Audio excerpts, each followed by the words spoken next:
And the thing about cowboy stories is they're true.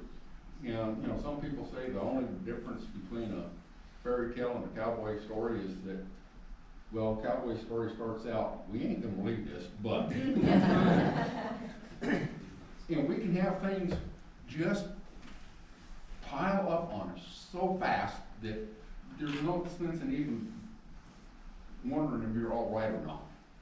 And I was working an outfit up in Nebraska, and we were calving out, and we were gonna do it the smart way. The cows out, calve out there, but they were laying down with their butts uphill, prolapsing, so we decided to take them in, and we were going to tag the cows that had already calved on the way to the barn and drop them back.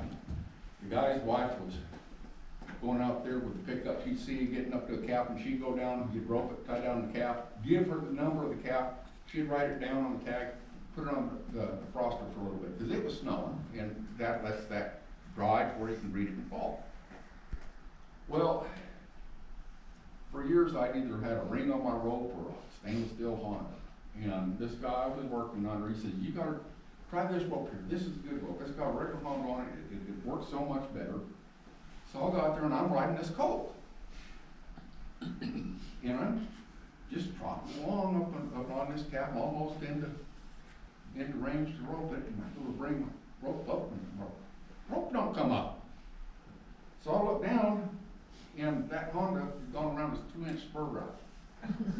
And every time I try to go like this, the old horse off to the side. So, okay, I gotta switch gears, come up the fence, calf's kind of slowing down. So I go to step off, and the other thing was is that I have a brand new saddle. And I don't know if anybody bought a new saddle, they always they put on, stirrup leathers that fit John Wayne. They don't put them on from some no-legged sucker like me, so the tail of my stirrup leathers was hanging down about a foot underneath my ox post. So I go to step off, and I get one foot on the ground, and I've got that on my foot. And I hooked that and brought it through, where I couldn't get my foot out of the stirrup.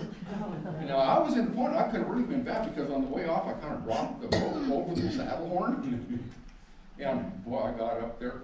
Well, the guy's wife is sitting there, and she's kind of starting to giggle a little bit. So I get up and I mess around and I get that foot out of there. And well, that calf is in the fence. Went through the fence, it was coming back.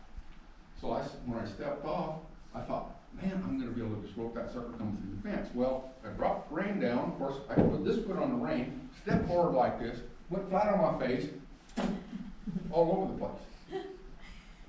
So the calf's still trying to get through, so I go ahead and I get up, and by this time she's laughing very hard.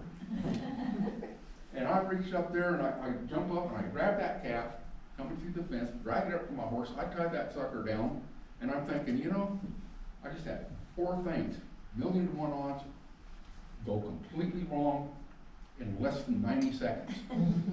But I still got the job done. And this guy was laughing. So what do? I stand up, I start to walk off. The belt on my chain spray falls down around my leg. Boom. That's 5 things, 90 seconds, each one 1,000,000 to 1 odds if it ever happens. And, but it isn't always quite that funny. Sometimes it can be going along, and I did this up in Van Horn, and I'm trotting out to pasture to go bring a bunch of yearlings in, and I see all these gopher holes in front of me.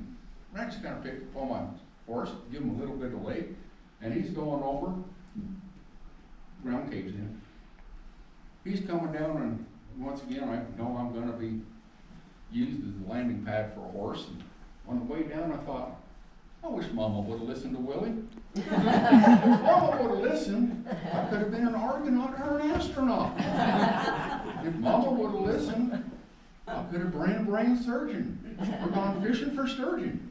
But Mama didn't listen, so instead, I wake up each morning, or hurting in bed, hoping and praying to not land again on my head. I wish Mama would have listened to Willie.